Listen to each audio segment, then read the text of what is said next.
उसने बिना भूमिका के अपने मन की दुविधा को राकेश से कहना शुरू किया।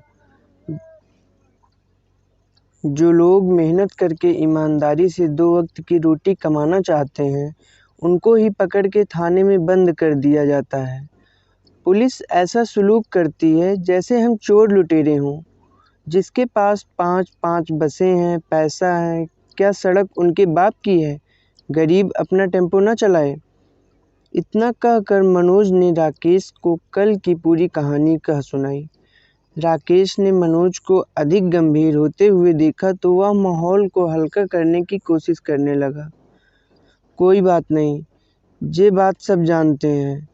आज तेरे साथ घटना घट गई तो तू परेशान है। रोज ये लड़ाई झगड़ा होती रहती है। मनोज के मन का विद्रोह और भड़क गया। पर ये तो गलत है ना। जो सही है, ईमानदारी से मेहनत से अपना काम कर रहा है, उसे क्यों सताया जाता है। राकेश ने जीवन का व्यवहारिक ज्ञान सपाट तरीके से मनोज को देने की कोशिश जारी रखी। मनोज, इसलिए आदमी मेहनत करता है, पैसा कमाता है कि वो अपने लड़के लड़कियों को पढ़ा सके और नेता पुलिस से दोस्ती कर सके। तुम्हारे पास पैसा होता तो थानेदार के मुंह पे मारते। तुम्हें नेता, विधायक, कलेक्टर, एसपी सब जानते तो वे थानेदार से तुम्हारी सिफारिश कर देते। पर तुम तो ठन-ठन गोपाल, कोई न जानता तुम्हें न किसी को तुम। मनोज को यह कड़वी बात पसंद नहीं आई। मतलब पुलिस की कोई ईमानदारी नहीं है कि झूठे केस न बनाएं, गरीबों पर अत्याचार न करें। उस थानेदार को तो नौकरी से निकाल देना चाहिए। वह नियम और सिद्धांत की बात ही पकड़े हुए था। राकेश ने अब कठोर सच्चाई उसके सामने रख दी। तेरे जैसे लोग गाड़ीबाजी नहीं कर सकते, मजबूत जिगर वाले कर सकते हैं। सवारी बिठाने के चक्कर में गोली भी चल सकती है। मनोज कल से जिस घटना के कारण इतना परेशान था, उस घटना को राकेश ने बहुत ही चलताऊ और रोज़मर्रा की घटना मान लिया। पर थानेदार की शक्ल याद करके मनोज को रह रहकर क्रोध आ रहा था। पर मैं उस थानेदार को भूल नहीं सकता। राकेश भी अपने सिद्धांत पर डटा रहा। तो ना भूल, सब थानेदार ऐसे ही होते हैं। राजा हरिश्चंद्र ना होते। कुछ अच्छे भी होंगे जो सही काम करते होंगे, झूठे केस नहीं बनाते होंगे, कानून के रक्षक होंगे। मनोज के मन ने कल्पना की। मनोज की व्यथा अंधकार में प्रकाश की खोज कर रही थी। कहीं से वह आश्वासन चाहता था कि न्याय की पक्षधरता अभी जिंदा है। पर राकेश उसे यह तसल्ली किसी तरह देने को तैयार न था। राकेश ने कहा, अच्छे थानेदार तो मैंने न सुने, पर मैंने सुना है कि एसडीएम राघवेंद्र सिंह गरीबन की सुनते हैं, ईमानदारी से काम करते हैं। बड़ी तारीफ सुनी है। तू एसडीएम राघवेंद्र सिंह से मिल, हो सकता है टेम्पो छूट जाए। मनोज को राकेश की यह सलाह पसंद आई। उसकी निराशा राघवेंद्र सिंह के नाम से ही कुछ कम होती मालूम पड़ी। उसे उम्मीद दिखने लगी। जौरा तहसील कार्यालय में भीड़ बढ़ने लगी थी। मनोज और दीपक अपने टेम्पो को छुड़वाने के लिए एसडीएम राघवेंद्र सिंह से मिलने तहसील पहुंच गए। लेकिन मनोज को समझ नहीं आ रहा था कि राघवेंद्र सिंह से टेम्पो छुड़वाने के लिए कैसे सिफारिश करेगा।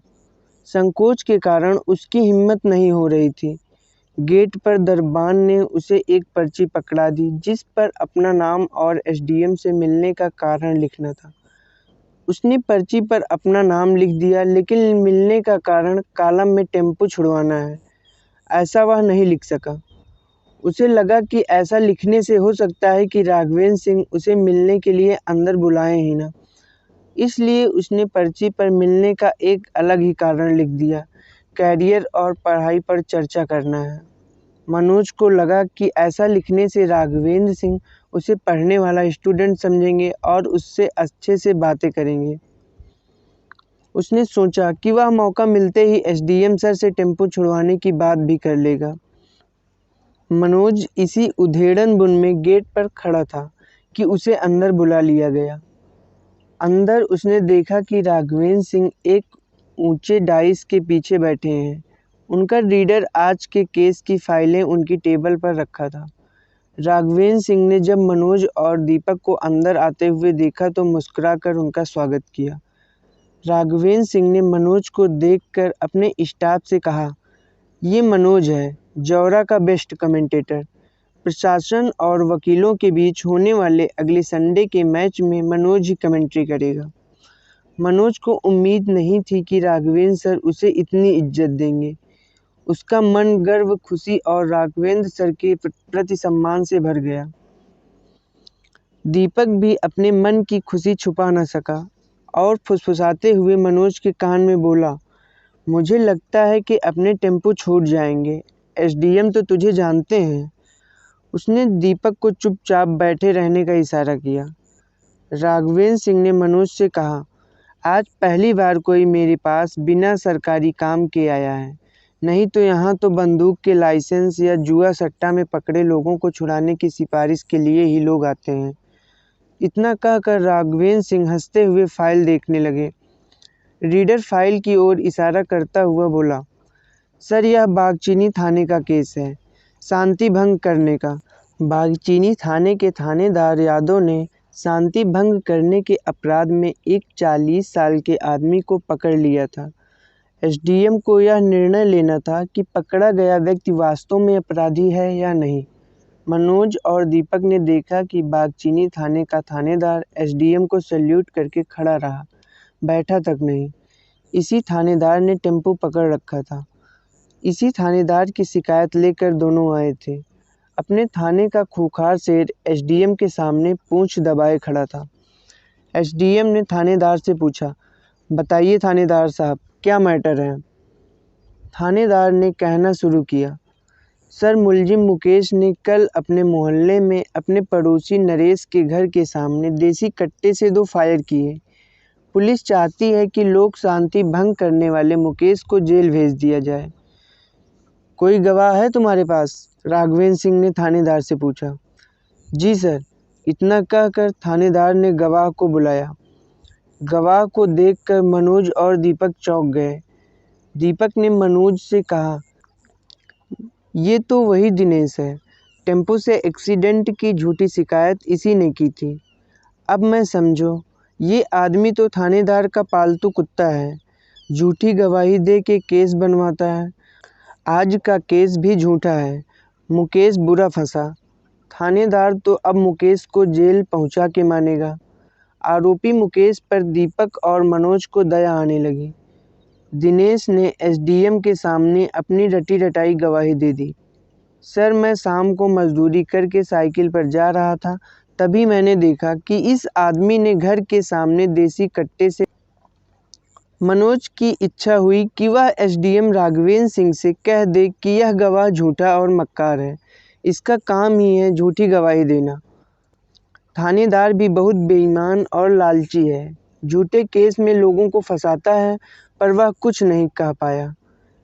एसडीएम ने आगे की कार्रवाई जारी रखते हुए आरोपी मुकेश से पूछा, तुम्हें अपनी सफाई में कुछ कहना है मुकेश, या तुम्हें अपनी सफाई में कुछ कहना है या मुकेश तुम्हें जेल भेज दे?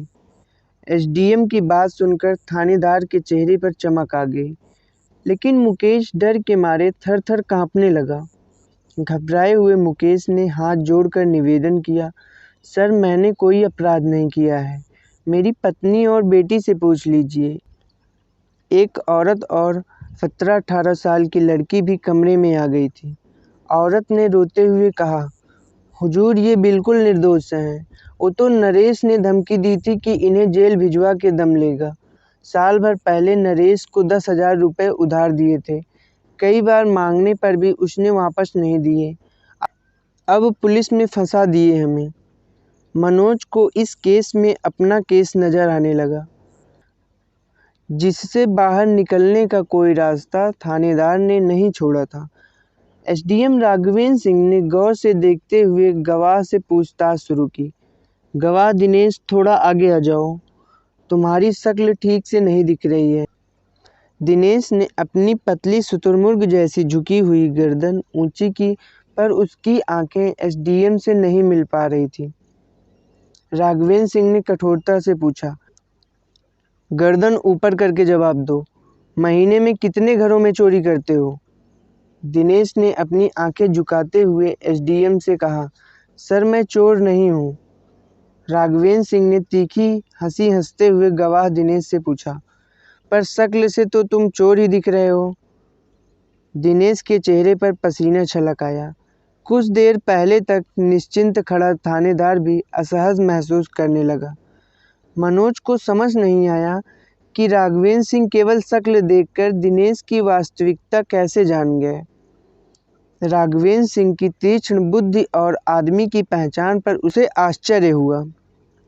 एसडीएम राघवेंद्र सिंह दिनेश से प्रश्न जारी रखा, कहाँ गोली चलाई थी इसने? राघवेंद्र सिंह ने मुकेश की तरफ इशारा करते हुए दिनेश से पूछा।